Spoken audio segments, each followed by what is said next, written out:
L'allegro, which means the happy man in Italian, celebrates a life full of joy and merriment. This title translation has been asked in exams. The poem first appeared in Poems of Mr.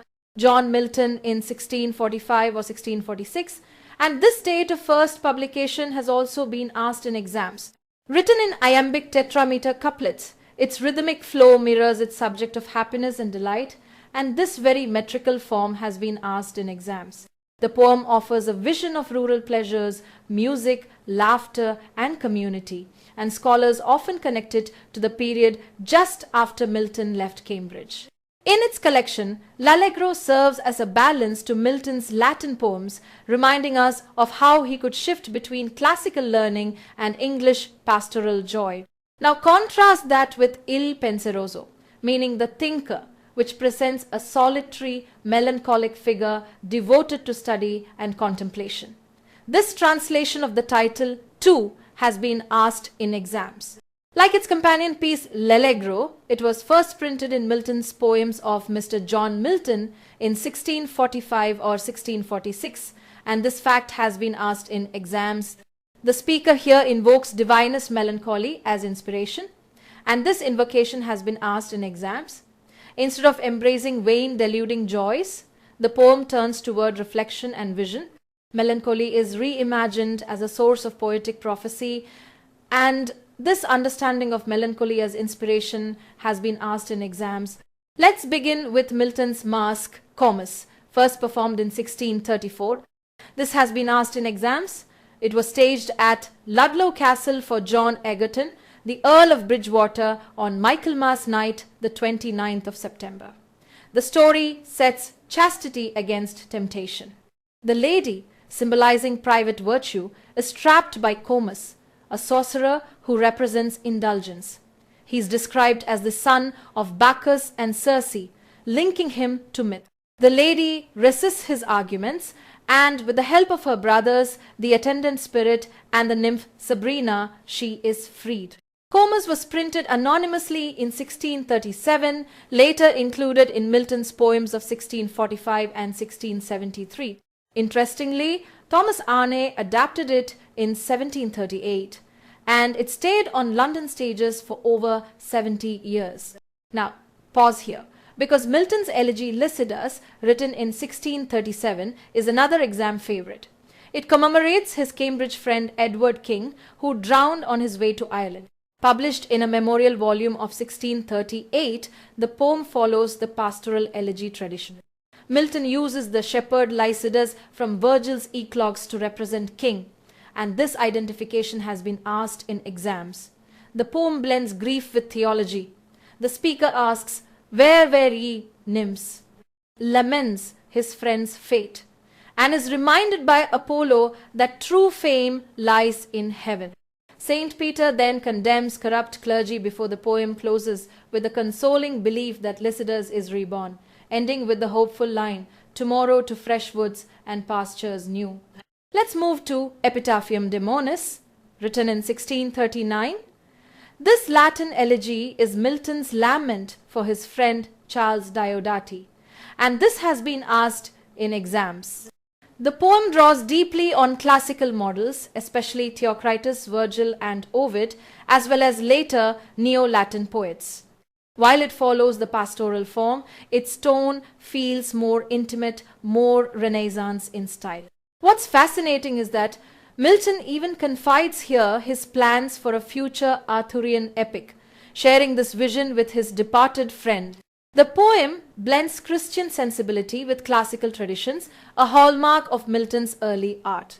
Now, pause here, because in 1644, Milton published Of Education, another text asked in exams.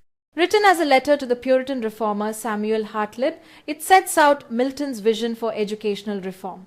He emphasizes that education must prepare individuals for both public service and private moral life. Equally, it should repair what Milton calls the ruins of our first parents by leading students to the knowledge of God. The tractate makes clear his dual objectives: training for civic duty and cultivation of inner virtue.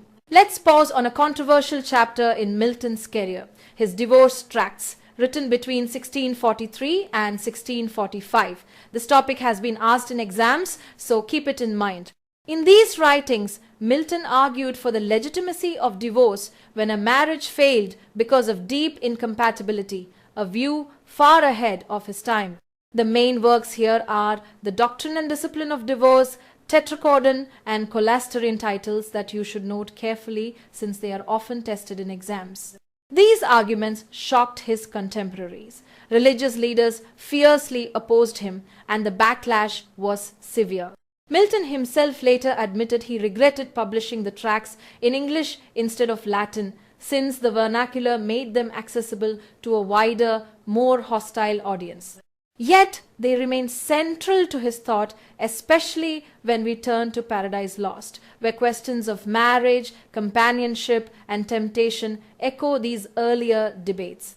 Interestingly, some years later, the Westminster Confession of Faith would cautiously allow divorce in cases of infidelity and abandonment, though still rejecting Milton's broader argument. Now we come to one of Milton's most famous prose writings, Areopagitica, published in 1644. This work has been directly raised in exam, so make sure you note the year. At its heart, Areopagitica is a passionate defense of free speech and expression, an idea that has also been tested in exam contexts. The title comes from the Areopagus, the High Court of Athens, and Milton draws on Greek models of liberty to build his case.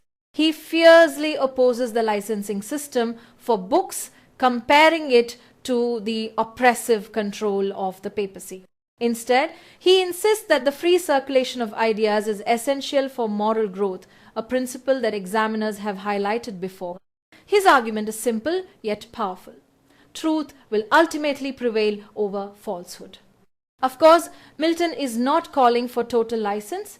He accepts that works which are libelous or harmful can be destroyed after publication. As he famously wrote, the fire and the executioner will be the timeliest remedy for truly dangerous books. In his view, authors and publishers must remain accountable, but prior restraint should never silence honest thought. Interestingly, despite the eloquence of Areopagitica, the licensing laws stayed in place for nearly 50 years, yet the work's influence has been extraordinary. It became a cornerstone of modern arguments for freedom of speech, often cited in the literature of human rights. At the same time, Milton's own stance was not unlimited. He excluded Catholicism, writing, "I mean not tolerated popery, showing the limits of his tolerance." In the end, Areopagitica urges Parliament to follow the voice of reason in shaping policy, a phrase that itself has appeared in exam. The text remains one of the most enduring calls for intellectual liberty, balancing freedom with responsibility, and its echoes are still heard in debates on free speech today.